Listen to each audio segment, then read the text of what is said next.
Public school की online कक्षा में आपका स्वागत है। देखिए अपना 8वां पाठ चल रहा था प्राथमिक व्यवसाय और इसमें अपन ने प्राथमिक व्यवसाय के कुछ उदाहरण पढ़े थे, जैसे पशुचारण है, मछली पकड़ना है, ये अपन ने उदाहरण पढ़े थे। उसके बाद अपन कृषि के बारे में पढ़ रहे थे, खनन कार्य है जैसे कृषि के बारे में पढ़ रहे थे कि कृषि भी एक प्राथमिक व्यवसाय है और उसमें कृषि के कई प्रकार अपन पढ़ेंगे, जिसमें अपन ने दो कल पढ़े थे, एक स्थानांतरित कृषि और एक आदिम स्थायी कृषि। स्थानांतरित कृषि में अपन ने पढ़ा था कि 2-3 वर्ष एक जगह खेती करते हैं, उसके बाद स्थान बदल लेते हैं ना, जैसे भूमि में उपजाऊपन और उर्वरा शक्ति क्या हो जाती है, कम हो जाती है, तो उसे स्थानांतरित कृषि कहते हैं। अलग अलग नाम इसके पढ़े थे अपन कि उत्तरी पूर्वी भारत में इसे झूमिंग कहते हैं, वियतनाम में इसे रे कहते हैं, मेक्सिको में इसे मिल्पा कहते हैं, इंडोनेशिया में इसे लदाख कहते हैं। उसके बाद अपन ने आदिम स्थायी कृषि पढ़ा था कि धीरे धीरे जो स्थानांतरित कृषि थी वो किसमें बदल गई, आदिम स्थायी कृषि में बदल गई। आज देखिए कृषि का तीसरा प्रकार है जीवन निर्वहन कृषि। देखिए दो प्रकार कृषि के हम मुख्य पढ़ेंगे, जीवन निर्वहन कृषि और एक विस्तृत वाणिज्य अनाज कृषि। तो इन दोनों की तुलना आ सकती है विशेषताएं और क्षेत्र के आधार पर। पहले देखिए इसकी विशेषताएं। ये कृषि का स्थायी रूप है, अनुकूल प्राकृतिक दशाओं वाले क्षेत्रों में की जाती है। यानी कृषि का एक स्थायी रूप है और अनुकूल प्राकृतिक दशाएं, यानी जिन क्षेत्र में जैसी प्राकृतिक दशाएं होती उन क्षेत्रों में क्या की जाती है, कृषि की जाती है। कृषि भूमि पर जनसंख्या के दबाव के कारण भूमि का गहनतम उपयोग होता है। यानी कृषि भूमि पर देखें जनसंख्या का दबाव रहता है तो भूमि का गहनतम उपयोग होता है, हम ज्यादा प्रयोग करते हैं भाई, एक वर्ष में 2 से 3 फसलें इसमें ली जा सकती हैं, वो इसका गहनतम उपयोग है, क्योंकि जनसंख्या ज्यादा होती है, भूमि कम होती है। कृषि की गहनता इतनी होती है कि वर्ष में 2 या 3 फसलें ली जाती है, यानी इतनी गहनता से उपयोग करते हैं, कृषि गहनता फसलें उगाई जाती हैं कि एक वर्ष में 2 से 3 फसलें ली जाती हैं। भूत जो छोटे आकार के छिद्रे होते हैं, यानी भूमि के जो जोत देखें उनका आकार छोटा मिलेगा और छिद्रे होते हैं दूर दूर बिखरे होते हैं। मानवीय श्रम के भरपूर उपयोग के साथ साथ कृषि यंत्रों का प्रयोग भी के साथ भी, मानवीय श्रम तो होता ही होता है, इसके साथ साथ देखिए तो कृषि में काम में आने वाले जो यंत्र उपकरण उनका प्रयोग भी करते हैं। उन्नत बीजों, रासायनिक उर्वरकों, कीटनाशक दवाओं के प्रयोग के द्वारा उत्पादकता बढ़ी है। यानी इस पूरे क्षेत्र में देखें उन्नत बीज का प्रयोग करते हैं, रासायनिक उर्वरकों का प्रयोग करते हैं, कीटनाशक दवाओं का प्रयोग करते हैं, तो इसके द्वारा उत्पादकता में क्या हुई है, वृद्धि हुई है। इस प्रकार की कृषि मानसून एशिया के घने बसे क्षेत्रों में की जाती है। यानी मानसून एशिया के जो प्रदेश हैं दक्षिणी एशिया के, उन क्षेत्रों में देखें जैसे चीन है, भारत, इंडोनेशिया, उन क्षेत्रों में कृषि की जाती है। दोबारा से देखिए विशेषताएं, कम से कम 5 विशेषताएं अच्छे से याद करनी है।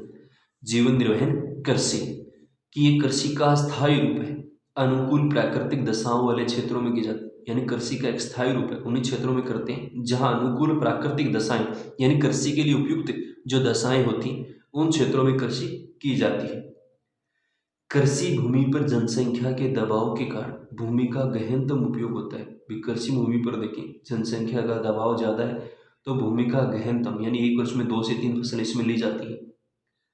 कृषि की गहनता इतनी होती है कि वर्ष में 2 या 3 फसलें इसमें ली जाती हैं।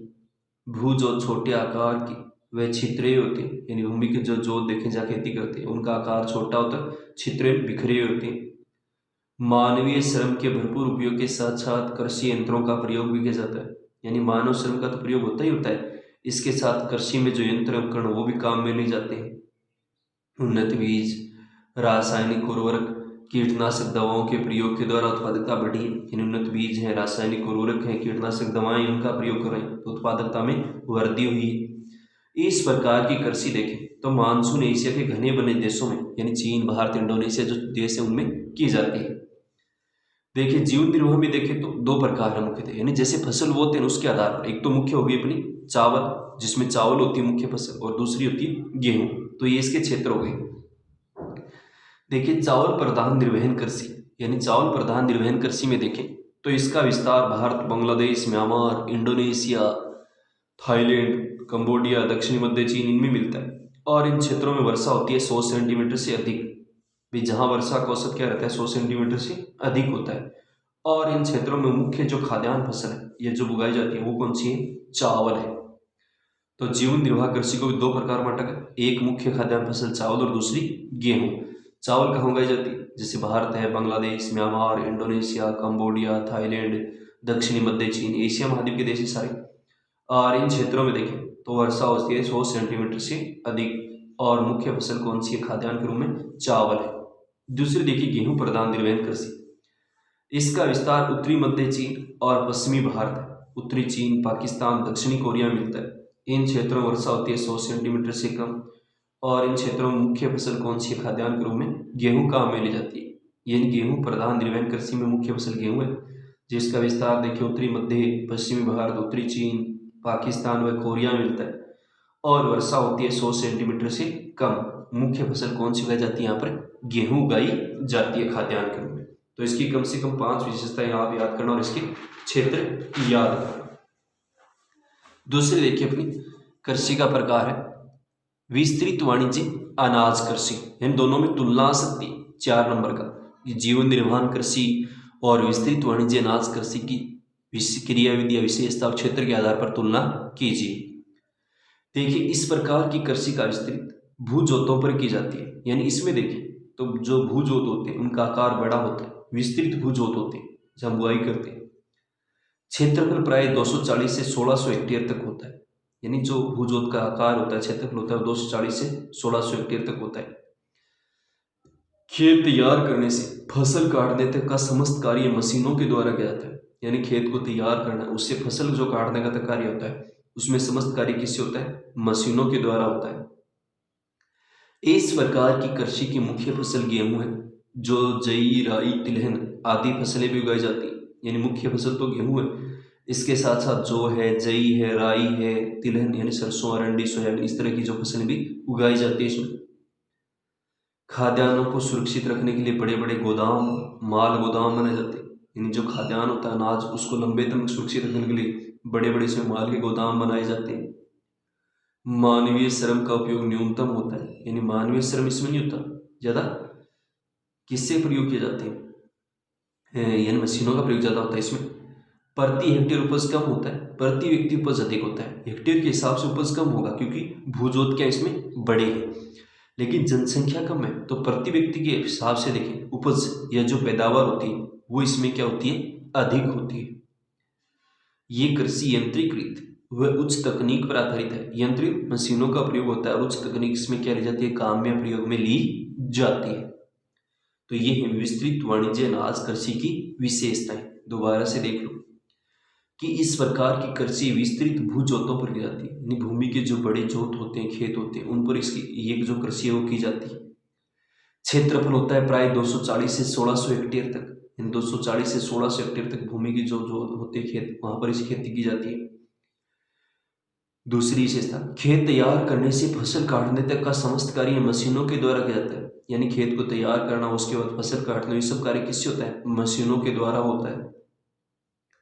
इस प्रकार की कृषि का मुख्य फसल गेहूं है, जो रई, तिलहन आदि फसलें इसमें उगाई जाती हैं। यानी जो है जई है, राई है, तिलहन वाली फसलें इसमें उगाती हैं। खाद्यान्नों को सुरक्षित रखने के लिए बड़े बड़े माल गोदाम बनाए जाते हैं। यानी खाद्यान्न जो अनाज वगैरह होते हैं उनको सुरक्षित रखना तो बड़े बड़े इसमें माल के भंडारण या गोदाम इसमें बनाए जाते हैं। मानवीय श्रम का उपयोग न्यूनतम होता है। यानी मानवीय जो श्रम है, परिश्रम, उसका उपयोग कम होता है इसमें। प्रति हेक्टेयर के हिसाब से देखें उपज या पैदावार कम होती है, लेकिन प्रति व्यक्ति उपज क्या होती है? इसमें अधिक होती है। ये कृषि यंत्रीकृत और उच्च तकनीक आधारित है। यंत्रित मशीनों का प्रयोग होता है, इसमें उपकरणों का प्रयोग होता है और उच्च तकनीक इसमें क्या ली जाती है? काम में ली जाती है। क्षेत्र देखिए कहाँ कहाँ होती है। ये शीतोष्ण कटिबंधीय घास के मैदानों में की जाती है। यानी ठंडे प्रदेश हैं जो शीतोष्ण कटिबंध वाले क्षेत्रों में आते हैं, उन क्षेत्रों में कृषि होती है। जैसे यूरेशिया के स्टेपीज, इन यूरोप और एशिया का जो भाग है स्टेपीज, उत्तरी अमेरिका में देखें प्रेरीज, बहुत समृद्ध क्षेत्र है कृषि की दृष्टि से। अर्जेंटीना के पंपास दक्षिणी अमेरिका में, दक्षिण अफ्रीका के वेल्ड्स, ऑस्ट्रेलिया के डाउन्स और न्यूजीलैंड के कैंटरबरी जो घास के मैदान है शीतोष्ण कटिबंधीय क्षेत्रों में आते हैं। इन क्षेत्रों में देखें तो विस्तृत वाणिज्य अनाज कृषि की जाती है। यानी क्षेत्र और इसकी कम से कम 5 विशेषताएं याद करनी। 4 नंबर का प्रश्न इसी तरह आएगा कि जीवन निर्वाहन कृषि और विस्तृत वाणिज्य जो अनाज कृषि, इसकी क्रियाविधि और क्षेत्र के आधार पर क्या कीजिए? तुलना कीजिए। तो ये इसके क्षेत्र है कि शीतोष्ण कटिबंधीय जो घास के मैदान उनमें की जाती है। यूरेशिया, यूरोप और एशिया का जो भाग है उसमें स्टेपीज, उत्तरी अमेरिका में प्रेरीज अर्जेंटीना में पंपास, दक्षिण अफ्रीका के वेल्स, ऑस्ट्रेलिया के डाउन्स, ऑस्ट्रेलिया में जो डाउन्स है घास के मैदान, और न्यूजीलैंड में देखें तो जो कैंटरबरी घास के मैदान है उन क्षेत्रों में कृषि की जाती है। तो आज अपन ने जीवन निर्वहन कृषि और विस्तृत वाणिज्य अनाज कृषि पढ़ी। इसकी तुलना अच्छे से याद करनी है क्रियाविधि, विशेषता और क्षेत्र के आधार पर। कल अपन आगे बढ़ेंगे। आज के लिए इतना ही पर्याप्त है।